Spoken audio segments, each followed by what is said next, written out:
बेमेतरा जिला के गनिया गांव में फैलिस डायरिया। मरीज मन के इलाज बर सामुदायिक स्वास्थ्य केंद्र में करेगी व्यवस्था। बेमेतरा जिला के ग्रामीण क्षेत्र में डायरिया के प्रकोप से 20 से ज़्यादा मरीज मन अस्पताल में भर्ती हो गए हैं। यहाँ 18 मनला सामुदायिक स्वास्थ्य केंद्र में भर्ती कराए गए हैं। उन्हें खर पहली 12 मरीज मनला सामुदायिक स्वास्थ्य केंद्र में इलाज के बाद उनके स्वास्थ्य में सुधार हुए की स्थिति ला देखकर उमन अस्पताल से छुट्टी भी दे गए है।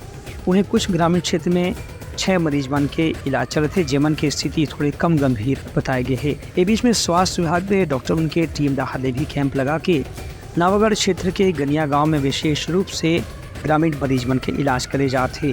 राज्य स्तर में स्वास्थ्य विभाग के अधिकारी मन डायरिया से पीड़ित क्षेत्र में डॉक्टर मन लगातार शिविर लगा करके पीड़ित मरीज मन के बेहतर से बेहतर इलाज करे के निर्देश भी जारी करे हैं। Bureau report Uttarakhand news.